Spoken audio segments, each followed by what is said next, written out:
this week, my wife and I were watching the news, and we started talking, and we finally turned the news off.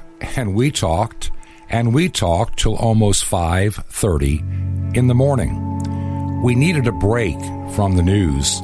We'll talk about that and a whole lot more. It's your weekend show with Bob Bierman. My wife posed a great question. When is all this going to end? In other words, all this anger, all these protests, all these statues being torn down, cities being occupied, the violence, the hatred, the yelling, the screaming. There's almost an insanity to it. The only way I can describe it at times is what I call a biblical reprobate mind syndrome.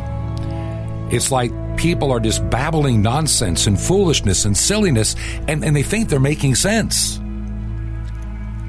Their minds have been given over. And we see the things that people say, the things that people do.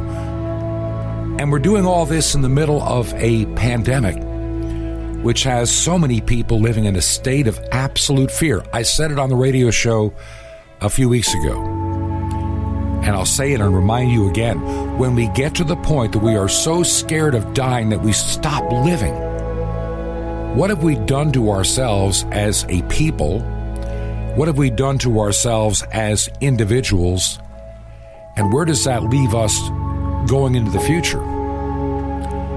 I believe that we will never be the same in this nation for a long, long time, if ever, because of this pandemic. It is like those that went through the Great Depression, those that went through World War II, whether in the armed forces overseas or whether living at home and watching it play out and wondering each and every day, will we win this war? How many more of our young men will die? And how will this thing ever come to be resolved? Many men, and those that were in the military, those that saw the horrors in Europe and in the Pacific, it changed them dramatically, though they kept it hidden. The greatest generation saw so much, and there are times that I'll watch something like on the American Heroes channel, and some of these films or recordings of some of these guys that had served, and they're talking to them many years later when they're in their 70s and 80s. These were like recorded maybe 20 years ago. They start talking, they're a little jovial, and then they start talking about what they saw and the expressions on their faces, the emotions that come forward. Yeah, it affected them for a lifetime. People that went through the Depression, they were very scared of banks. They were scared of losing it all, and it affected how they lived. And I think that COVID-19 is going to have an impact in many aspects of our lives going forward. I go into stores to this day.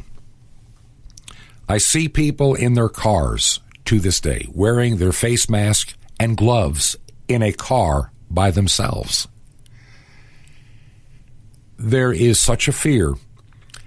I was in a store here in Georgia, and I looked at this dear, sweet old couple. They are wearing their face mask, and you could just see this look of fear and dread in their eyes. And they're fumbling with their mask all the time, which is a big no-no to begin with. And my heart tells me they believe that somehow wearing this mask is protecting them, and it's really not. It may, if they are infected, it may slow down the transmission to somebody else. And we have to wonder, we hear people talking about we need a vaccine, we need this, we need that, we need the other. Will we ever be the same? Many businesses and many business models have been destroyed. A cafeteria-style restaurant is a thing of the past. You're never going to see that again, a salad bar where you can go up and get what you want. That's going to disappear for a long time. And even if they did, many people will be deathly afraid to get near them. That's just the way of this world. I choose not to live in fear. I know of people that have had this virus within my own family. I know people at risk that now have it, and I don't know what the outcome will be for them. I do know it is contagious. I understand that. I do know that it is a risk for many, but I also know that a number of those that are considered COVID-19 deaths really aren't. They may have died with COVID-19, like 5 individuals in Washington state who died of gunshot wounds, but they're listed as COVID-19. I'm not trying to minimize it, don't get me wrong. But I'm saying that we live in fear. We see the case numbers rising and people are getting in a panic mode, saying we have to shut down again because we have more people have tested positive. And they don't stop to think and understand.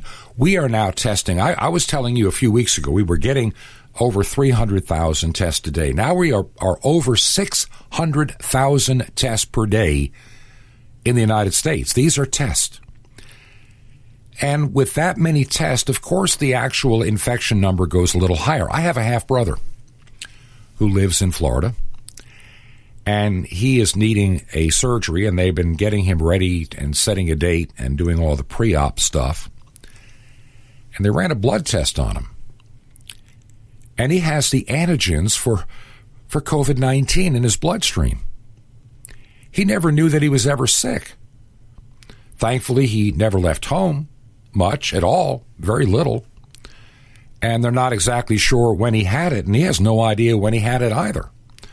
Because he was totally asymptomatic, no symptoms of any kind whatsoever. Now, whether he was able to spread the disease is anybody's guess. There are some conflicting theories on that. Some say yes, some say maybe, and some say probably not. But only time will tell as we do more research. But there's an individual that had it, never knew it. My wife's daughter had it, and boy, she knew it. And she was sick for 14 days. But she is fully recovered now, and she's working again and feels great. And I know somebody that's elderly, in their 80s, a compromised individual that is currently dealing with this. Thankfully, they're not far gone or on a ventilator. And it's been going on for a while, and we're just hoping and praying that this individual will pull through the other side, as many have. Yeah, it is a very strange disease. I said it on this show a couple of weeks ago that I am not so certain that it is not man-made. The official line is that it isn't, but I just feel from the things that I've read, it's increasingly my opinion, and that's all it is, my opinion, that this is not necessarily some kind of natural occurrence that got out of hand. The timing, coming right at the beginning of this year to have this horrible impact upon the world around us, makes me very suspect and very concerned. But I'm going to give you something else that is also a deep concern to me. It's how our media treats things today. Our media in this country is a dismal failure for the most part. The media in this country have become the epitome of the Third Reich propaganda arm, completely sold out, bought and paid for. I used the term on the radio show that, it was never, and I'll play the little clip again. You remember when Joe Biden said, "We choose truth over facts"? And as I said 2 weeks ago, that was not a gaffe or a mistake or being misspoken. I really believe it was a Freudian slip, because In order for so many of the people protesting and doing the things that they are doing today with this idea that it's even rational, it goes to something that is as old as any despot government that has ever infected the face of the earth. They create a new truth because they can't win on the facts. The truth is, those that are trying to destroy this country hold to their new truth over facts, just like the book 1984. George Orwell, call him a prophet or just call him an observer. In his case, he was an observer of what had been happening in the Soviet Union and what was getting ready to happen in other parts of the world like China, Vietnam, you name places, North Korea. He saw it coming. And he also wondered how it would play out with a high-tech future, kind of like what we have today, where you can have contact tracing of people who have had this disease, and because your smartphone has an app, it'll tell you that you were within so many feet for so many moments of somebody with COVID-19. Tracking your every move. Big Brother is watching. I worry about the trajectory of this world myself. We have people trying to invent a new truth. They want to tear down. They want to tear down history. They want to erase it. They want to ignore it. And they want to build this utopian dream that will never happen. Look at the city of Seattle. That's all I need to tell you. Look at the city of Seattle.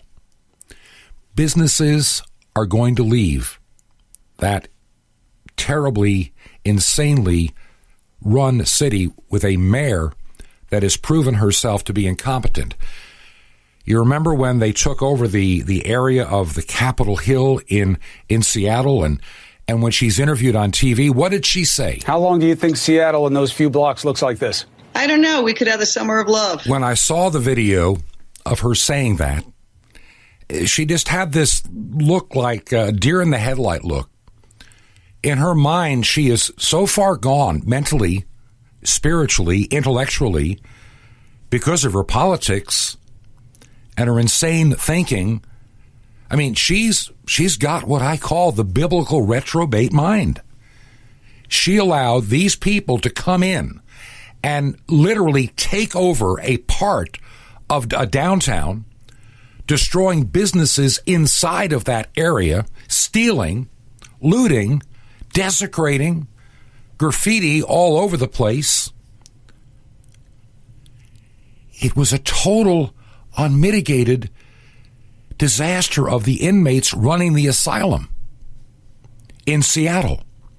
And all she can say is, I don't know. We could have the summer of love. Let me see if I can explain something to the mayor of Seattle. Love is not destroying another person's property. Love is not having violence and shooting and anger and hate and defiling things, destroying things. Love is not getting behind a cause you don't even understand and trying to use it as a sledgehammer against those to whom you disagree. The mayor's summer of love is coming to an end early, thankfully. But there'll be a price to pay. Large businesses that employ many people are now planning to leave that sewer and cesspool of an idiotically run city, and I don't blame them one bit. I just hope they don't take their horrid voting habits with them and destroy the new place like a horde of locusts. The mayor and the governor of that state has let their people down. The good people have lost so much, and the bad just get away with it. We will never be the same in this nation as this disease of the reprobate mind takes root all over our nation and causes a destruction the likes that we will never fully understand until it's everlastingly too late. I started this segment, and I want to make the transition here at this point. Our media, so much of it, I'll call it NBC, ABC, CBS, all of it. CNN, MSNBC, all of it. New York Times, Washington Post, LA Times. The mainstream media is intellectually, morally, and spiritually bankrupt. The truth no longer, the facts no longer reside in them. They are distorted and repackaged in order to influence the gullible people that really don't have the time to pay attention. They have used the global pandemic. Yes, it is serious. We've talked about that. But they almost salivate to watch the death numbers go up or the infection numbers rising. It becomes the headline, thousands of new cases. Well, we're testing 600,000 people a day, not 30,000 people a day. But they don't tell you that part of the story. They want you to live in abject fear. Now, two quick things.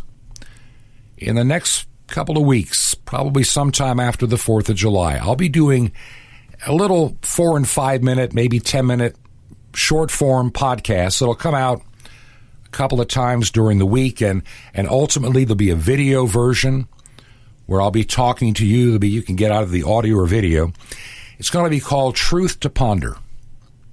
And I want to look at these things that are happening. Take an item like what happened in Seattle or what's happening in the coronavirus pandemic, the way the news is treating it. Talk about it. Put the light of honesty and truth, real truth, not a new truth, truth based in fact, and then put it up against the light of God's Word. A couple of weeks ago, I had Frank Salvato on the program, who does his own podcast, Underground USA. And he has something to share with us this weekend in talking about the media in general and what I've been trying to tell you about just how bankrupt they are.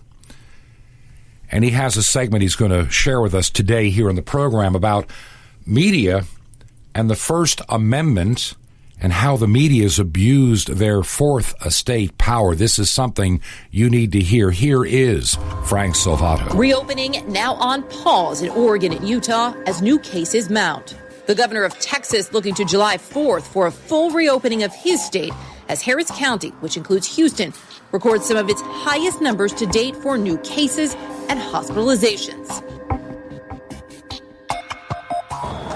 Overnight, Minneapolis on fire. Protesters leaving an auto parts store in flames. Others seen looting a local Target. All of it after demonstrators approached one of the city's police precincts. We're about to lose the front of the precinct if we don't move this crowd out of the front. Across 4 continents today, tens of thousands took to the streets honoring George Floyd and protesting racism. CBS's Roxana Sabiri is in London, where huge crowds chanted Black Lives Matter for a second straight weekend. 19 states are trending up in the past week. Texas, Florida, and South Carolina posting single-day records as the CDC predicts 130,000 virus-related deaths by July 4th.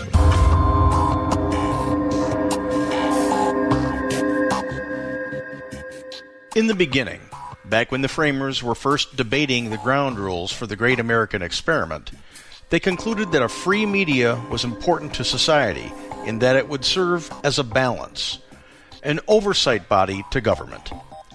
It was believed then that should the government set itself to executing nefarious or unconstitutional acts, the media would be the tool that would alert a vigilant people who would, in turn, exact pain on those in government.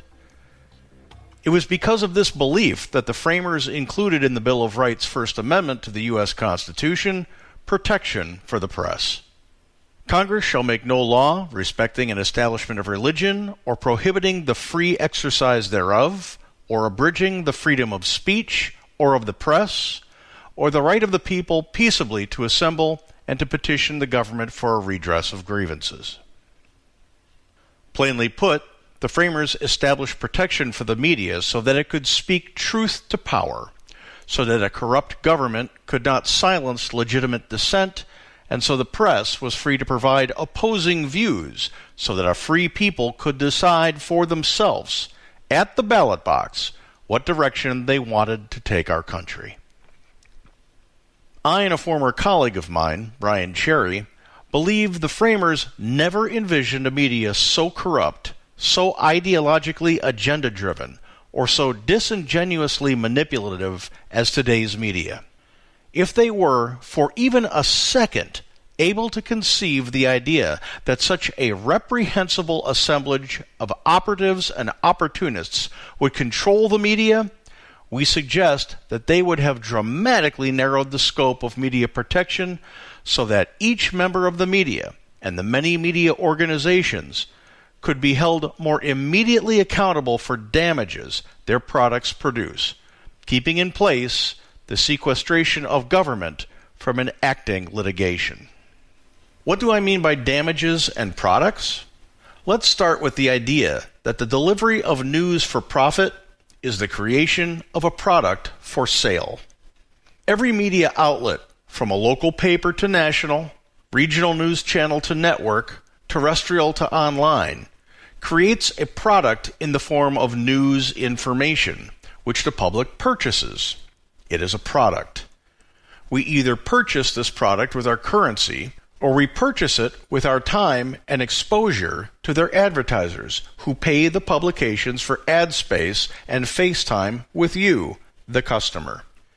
Today, some less than scrupulous media outlets even sell accumulated data based on the use of their products to the highest bidder. So, the news media sells a product to consumers, and that product is information. And as with any product, the consumer has a right to reasonably assume that the product functions properly, that the information being sold is accurate, fact-based, and truthful. Should the product be inaccurate, factually in error, and/or untruthful, then it is reasonable to label that information as a defective product, a lemon, as it were. If you were to buy a product, a car, a computer, even some foods, and that product was defective, you would naturally return the product to the store asking for either a refund or a replacement. Any reasonable and responsible private business would be remiss to refuse the return of a defective product for the damage it would cause their reputation. In many cases, the refusal to receive the return of a defective product is actionable. In every state in our country, we have a form of the lemon law that establishes warranties providing a legally binding remedy meant to compensate purchasers for products that repeatedly fail to make standards of quality and performance. Federally, there are two types of warranties, express and implied. Where the media is concerned, an implied warranty is applicable. A manufacturer, or in the media's case, a publisher, must meet certain minimum standards of quality, deeming the product marketable for the purpose intended. This is the basis for an implied warranty. It need not be in writing, and the obligation arises from the sale of the product itself. Understanding the argument that news information sold for profit is a product, and that there is a reasonable expectation that this product is based in accuracy, fact, and truth, every time the mainstream, regional, and local media publish or pursue a storyline that is not accurate, not fact-based, and/or not truthful, shouldn't their products be subject to liability? Why should the media be able to hide behind the First Amendment when it advances, knowingly, false information? It shouldn't be able to. The First Amendment to the United States Constitution specifically addresses the government's limitations in establishing a law that abridges the freedom of the press.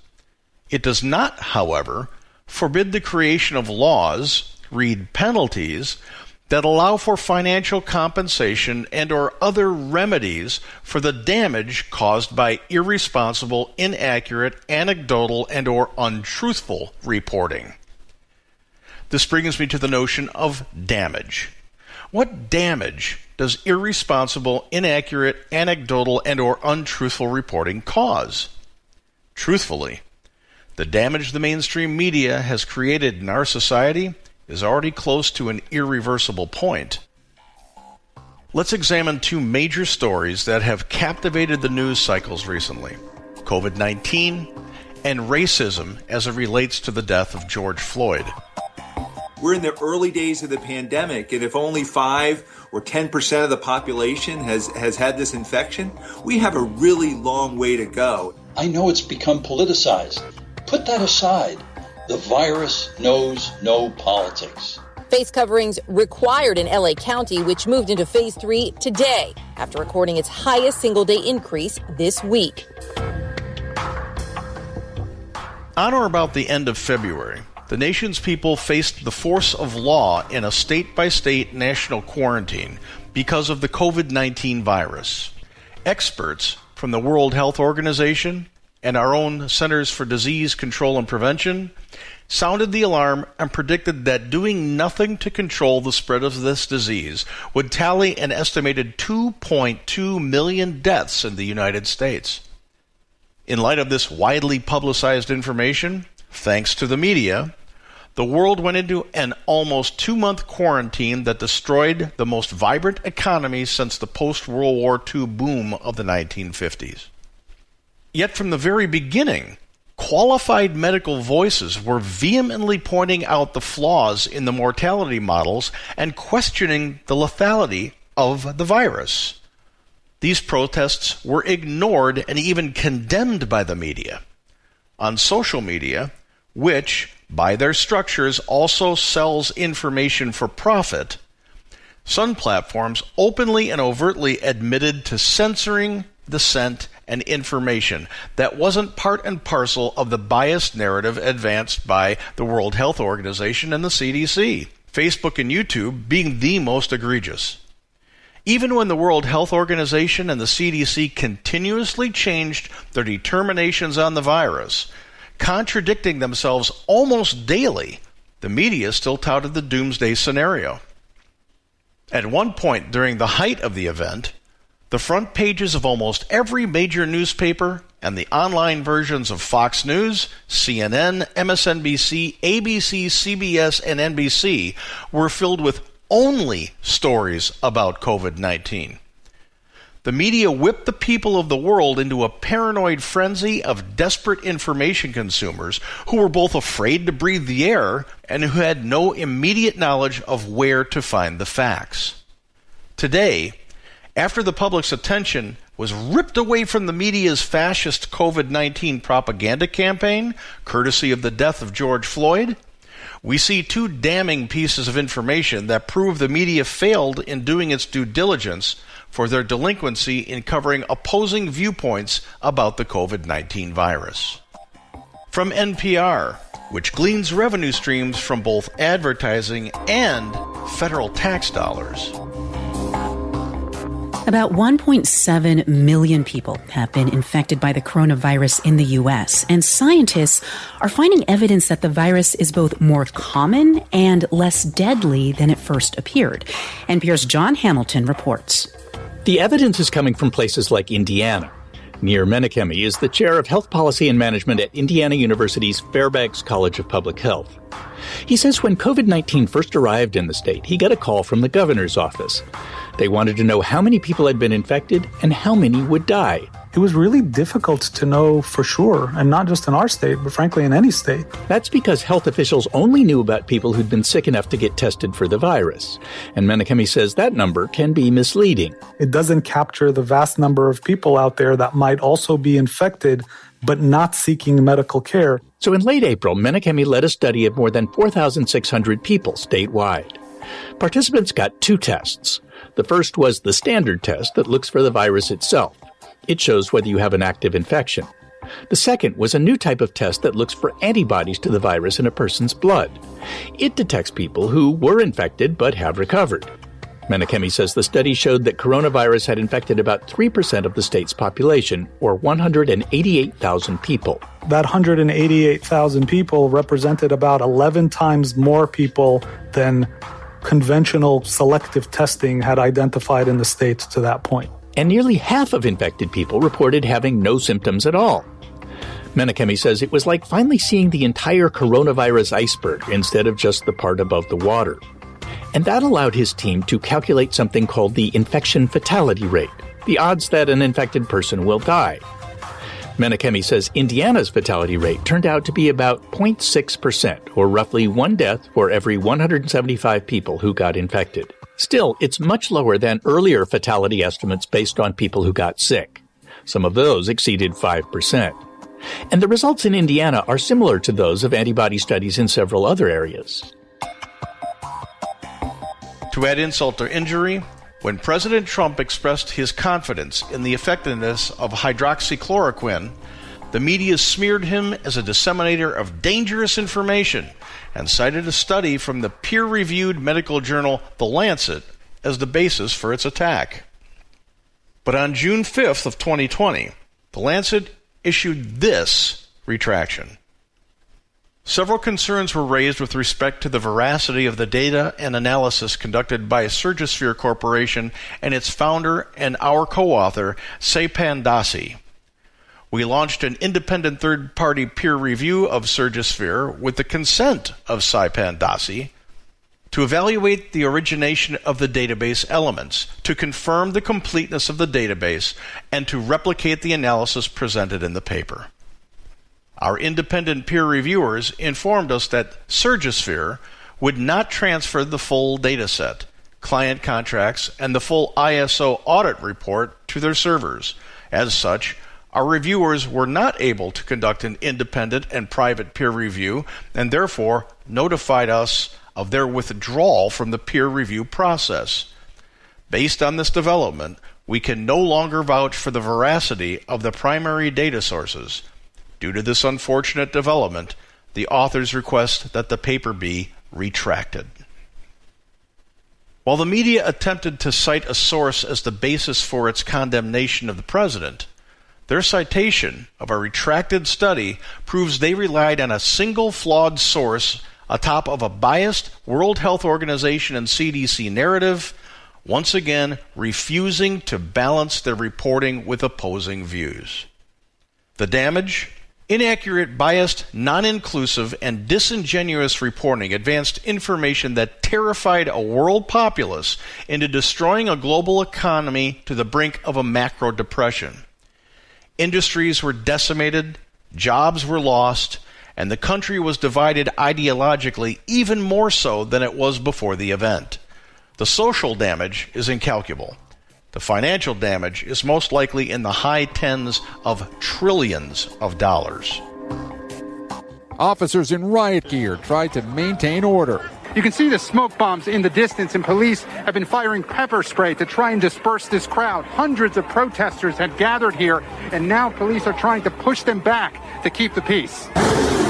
They'd gathered hours before, furious at the death of 46-year-old George Floyd. When is it really going to change? When is it really going to stop? The outrage building nationwide. In Los Angeles overnight, Black Lives Matter protesters blocked a major freeway. This man jumped on a police cruiser as it sped away. Now, as a disclaimer, I don't condone the use of excessive force by law enforcement. The appropriate use of force? Yes. The use of unwarranted violence in apprehending a suspect? No. I realize, as should everybody else, that every situation is unique and that armchair quarterbacking police activity without having first-hand experience in facing the unpredictability of apprehending a suspect leans towards naive arrogance. I support dedicated law enforcement and believe our society owes them gratitude for a thankless job. That said, George Floyd's death was an unnecessary tragedy.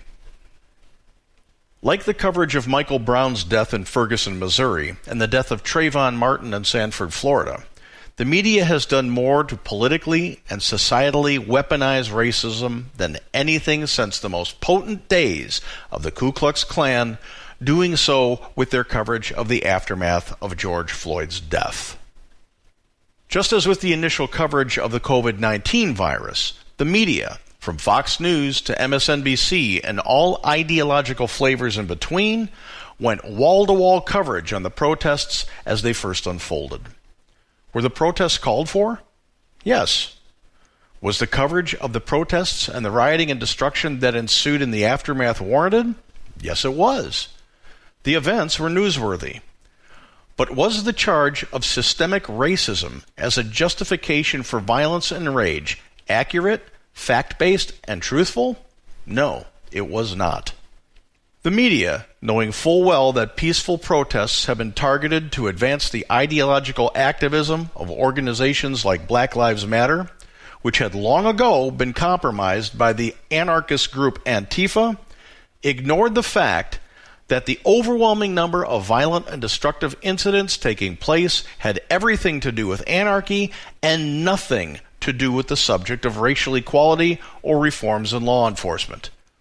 Yet because sensationalism sells ad space, the media elites made purposeful decisions with a sense of absolutism that the politically correct white privilege guilt vehicle precluded any opposing viewpoint or argument.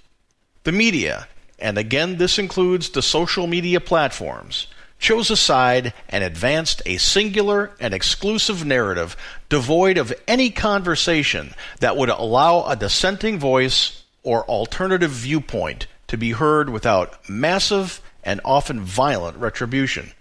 The non-coverage of opposing viewpoints paled in comparison to the overt censorship on social media platforms, often resulting in the removal of posts and the suspension of posting privileges. Just as with the COVID-19 event, a cursory examination of a wide array of media outlets showed that a singular and biased narrative on race relations was dominating on every front page and online landing page. The damage? The false reporting of an epidemic of systemic racism in our society, a declaration made without debate and based on nothing but emotion, has spawned riots that have destroyed businesses and livelihoods, further crippling an overwhelming number of economies already hard hit by the COVID-19 quarantines. It has also fomented an unprecedented level of lawlessness and acts of treasonous secession in the form of the so-called CHOP zones that will require an abundance of government intervention, read tax dollars, to quell. These are just two specific instances of journalistic misconduct showcasing the deliberate curation of a multitude of disingenuous informational products in the form of news stories purposely created to manipulatively social engineer the public's perspective.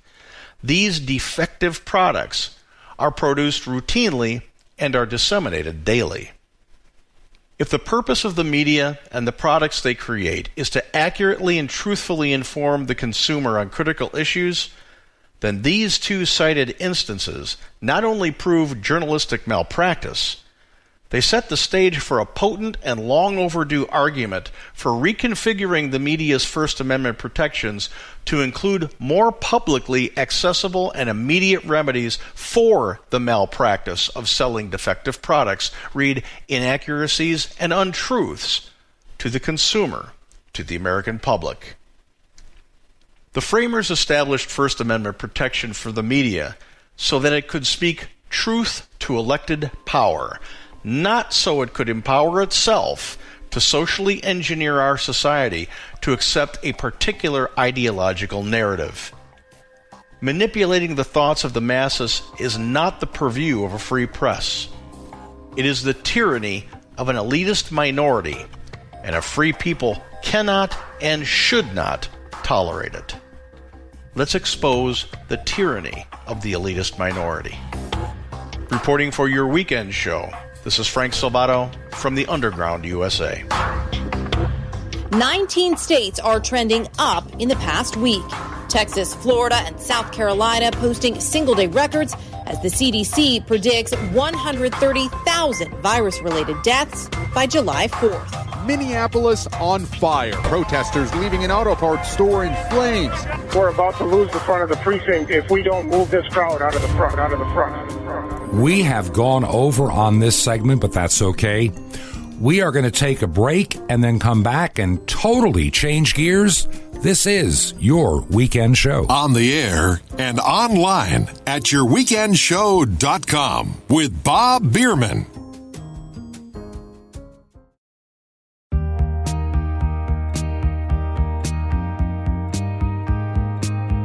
It's your weekend show with Bob Bierman. And welcome back to part 2 of your weekend show. So glad to have you along. We've been doing this program now, hard to believe. We are well into our 6th year of doing this. And I want to thank the number of people, especially in recent weeks, that have sent me letters in the mail, have contacted me by email, and through Facebook to tell me where you're listening.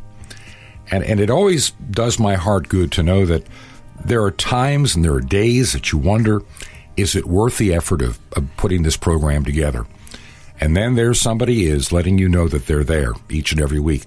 One lady in particular said that she has now listened for over 5 years since the program first began.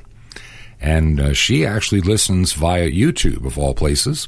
Each and every week she gets a reminder, and she listens sometime over each weekend. So I want to thank her for her kind letter and others that I've mentioned in previous weeks.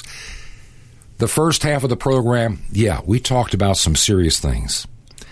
And I'd like to kind of have an easier time in this second half of the program. We'll still talk about a few important things. And I want to welcome Bob Parks back to the program. Bob, it is always a pleasure to have you on the program. Well, thanks a lot for having me on again, Bob. We were talking the other day that we are living in a time where I think we're tired, we're worn out, we've been beaten up, kicked out, spit upon, everything in this world, between a pandemic, between the riots, between everything going on. There is this unnerving feeling for so many of us. And like I say, the first half of the program, I talked at length about that. But I thought for the second half of the program, and also for next weekend, which is kind of the part of the 4th of July weekend, so to speak, I want to lighten up the program just a little bit. You have been on a project for quite a while that has to do with music, and kind of get the listeners up to speed on kind of what you're thinking and what was the genesis of your idea.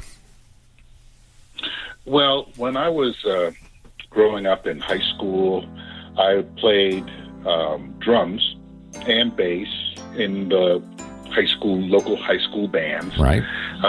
We didn't amount to much, but I mean, it was fun. It was music. I also grew up in a musical household. My father was an artist, and he was also a singer. He sang with the Tanglewood Festival Chorus that sang exclusively for the Boston Symphony Orchestra. He participated while Boston Symphony Orchestra, under the direction of then John Williams, did the soundtrack for Indiana Jones and the Temple of Doom. Basically, I grew up with classical music. And then I started branching out. My first favorite band was Chicago, because I loved the horns. Yes. And I listened to Deep Purple, Emerson, Lake and Palmer, got into Earth, Wind and Fire, and then got caught up in jazz. So I became a jazz percussionist because I worked at Tanglewood, which is the summer home of the Boston Symphony Orchestra, where I grew in love with percussion, because percussion as a group of instruments can, in particular ways, spice music in ways that if you were to listen to an album, take your favorite album, and if you take the cowbell out or you take the congas out and try to listen to it, it's a totally different flavor of a song. So I just loved having the option of how to flavor a song. So I became a percussionist, a jazz percussionist. Right. And then during the disco days, I started listening to this. I started practicing to disco because you could practice to that on the Congas for hours, which I did.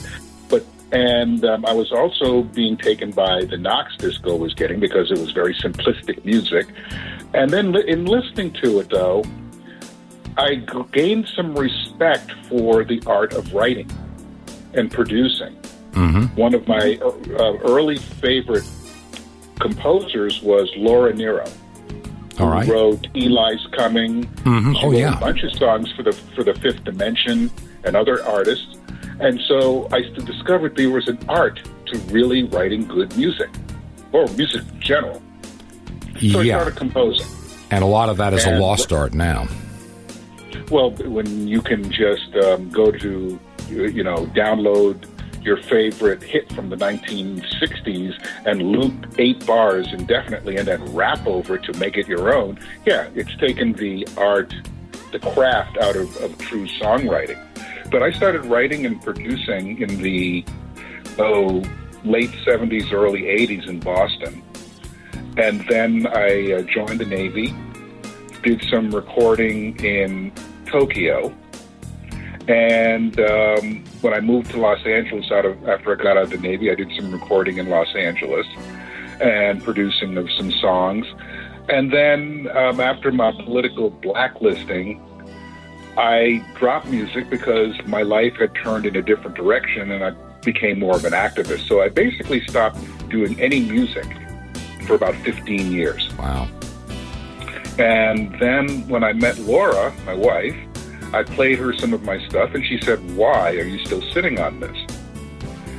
So I started, I pulled out my Ensoniq workstation keyboard and started rewriting some of the songs I had done back in 1996, 1997, and started rearranging and writing some new songs. And then we have the problems that we're hearing about the culture wars. Yeah. And you can't sit down and listen to any top 40 song or anything online or on subscription channels without some kind of in-your-face, purely for shock value, excessive pornography as far as the use of the various words, that are just gratuitous. Profanity, sexual connotations, all that kind of stuff, over the top. Now, when we were growing up, and when I was raising my kids, we could listen to bands like Kool and the Gang, Hall & Oates in the car. The kids could be singing the lyrics in the back seat. You could see little kids singing songs with their grandma. Yep. Motown and all these things. But you can't do that anymore. Not anymore. So now what I'm trying to do, as well as trying to get my own album finished, I would like to start. Well, actually, I have. I registered the domain for a music company that's going to be called B Music, B-E Music, and that's it. And it's going to be a record company, music company that creates clean music. Which is hard to find. Don't get me wrong. You know me, and you've heard my mouth. Oh, yeah. I'm not a prude. Well, yeah, I know. And it doesn't. At the same time, you don't have to go over the top. No. What I've noticed one thing. For me, when you find that one good song that comes out somewhere you hear, the good ones are now few and far between that, catch my interest. Most of it all sounds the same. Most of it is too boring, and most of it says nothing. And when there's some lyrics involved. And those good quality songs, melody or even vocal, are becoming more difficult to find, which means there's a great genre out there for a bunch of old geezers like me that can't find good music anymore. Well, yeah, and if you think about it, nobody. Well, this has gone back. Let's be honest here. This has gone back to the 60s when record companies were basically trying to sell music to the teenagers because they are the ones who bought the records. But who's giving them the money for the records? Yeah, parents. It's the older people. And the thing is, the older people over 30, don't really have anybody to buy music from because nothing's being targeted to them. And so, yes, there is a huge niche. And so the album that I'm working on, which would be the debut album for Parks and Recreation. Now, I know people have heard the term Parks and Recreation and will attribute it to a TV show. I worked when I was in Hollywood. I was asked during a post-production section. I was freelancing in a post house in Los Angeles. And I had my little disc, or it was a DAT player, digital audio tape player. It was like a Walkman, but it played digital audio tape. And I was working on some songs. And the producer, while I was sitting in there waiting to do graphics, asked me, "What are you listening to?" And I said, "I'm listening to some of my stuff." He asked me if he could hear some. I said, "Sure." And he ended up asking me and actually bought from me an excerpt from a song to use in a TV show. So in the credits for the TV show, which I typed up, I included the fact that the song was written and copywritten by Parks and Recreation. That was 12 years before the TV show. And also, if you know, there are hundreds, if not thousands, of Parks and Recreation departments all over the country. Yep. So it's not that I'm stealing, but it's my name. So, and I've always wanted to do recreational, fun music. So it's Parks and Recreation. So that's the name of the album, and it's a concept album. It's not any particular genre, and it's my style. I don't try to. One of the things I remember the very first time I played a song from my father, he said to me, it was nothing he hadn't heard before.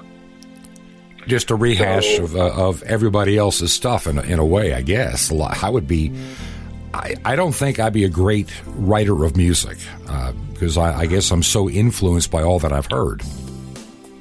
Well, I think what he wanted to instill in me is, and it's something that I've always tried to do throughout my career, whether it's graphics or video or edit, whatever, is try not to do anything that other people have done, which is really hard because you're limited musically with 88 keys and a certain amount of chords and all that. But as far as the sound goes, I'm trying to do something that is unique. I try to be experimental or anything weird. I'm just trying to write pop music, and I like different genres. So I haven't limited myself to the one genre or two, or because I'm black, I'm supposed to do funk music or what. I mean, in my album, there's jazz, there's a country song, there's a Motown song, there's some rock songs. It's just, there's even a disco song. It's just what the kind of music I like, and I didn't try to copy anybody. It's just the genre, the way I feel, and it's a unique sound. And and the tracks that I've sent you, that I married together into a montage, if anything, are the basic tracks. And basic tracks, for people who don't know the term, when any band goes into the recording session, usually the bass player, the drummer, or keyboardist, and guitar player play the song by themselves, and then later they will overdub in the vocals, horns, solos, whatever. So the basic tracks are the foundation. If the basic tracks don't work, you just have to redo it because the rest of the song will just fall apart. So basically, that's just at the stage I am at right now. I don't have any lyrics because I don't like writing lyrics. I've never liked poetry. So it's ironic that lyrics are poetry. So at some point, I'm just, hopefully soon, if things fall into place with the company, I can go out and find people who do what they do best. Write lyrics. Write lyrics and find, good singers and finish the project and just try to compete with the big boys. And we are back. This is your weekend show. I'm your host, Bob Bierman, along with Bob Parks. And we're talking about his music project. And what you just heard is some of the music he has been working on and creating. And I'm sure that during this time of the pandemic where you couldn't do much, I wonder, was music something that was very helpful to you during this time of not being able to go anywhere? Well, it has been, because I'll tell you what, if I was one of these people who just lived and breathed politics 24/7, it could inspire you to become a basket case. And it was nice to just be able to walk away, go into my office, put on the headphones, plug it into the keyboard, and just let my mind wander and try to create something that is an escape. I mean, if you think about it, too, we are losing so many of our venues of escape. We don't have sports anymore because of the pandemic. We don't have concerts to go to. A lot of the things that we used to use as an escape, going to the movies, have been taken away from us. They're gone. So the beauty of my company, once I hopefully get it up and running, is that this is sort of pandemic-proof. It's cancel-proof. You can, if you want to tune out the world while you're driving your car and listening to the doom and gloom coming on talk radio or whatever, you can put on an album. You can listen to some music, and it just will take your mind somewhere else. Yes, it does. Temporarily, but, it makes you feel better, and, hopefully maybe there'll be some people who turn it on first thing. I remember one of the first things I used to turn on in the morning was Quincy Jones's Stuff and Sounds Like That album. All right. Because it was just so uplifting, and to have that be your post alarm clock, to just listen to some happy music to start your day off. Absolutely. That was a really cool thing. Yeah, we live in a different time than even 20, 25 years ago, and I wonder how we're going to get through the next 5 months in particular between now and November. I keep waiting for the other shoe to drop. But you're right. We have to find our place of peace and quiet and sanctuary, or this world is just going to get us down. And it's hard to be positive when you're surrounded by so much negativity. And I think, Bob, your music brings some positive aspects that we are so dearly missing in our world today.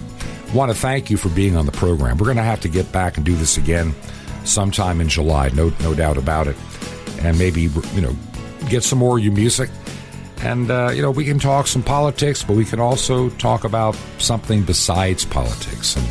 And I really felt on this second half of the program this week, it made a lot of sense just to walk away for a little while before we all go crazy. Bob, thank you once again for being on the show today. Thanks again for having me, Bob, and I look forward to us talking again. Thank you so much, Bob, for being on the program today. And I hope that you've enjoyed the music you've heard. You've heard tracking under us. This is Bob's music, Bob Parks. You'll be hearing a lot more from him very soon right here on your weekend show. Bob is a great contributor to the program in so many ways, and I can't wait till he's back on. Don't forget our website, yourweekendshow.com. That is yourweekendshow.com. Send me an email. Let me know you listen. It would mean more than you'll ever know at this time. Look forward to seeing you next week and a very fun show planned. Until next week, may God bless you. Your Weekend Show with Bob Bierman.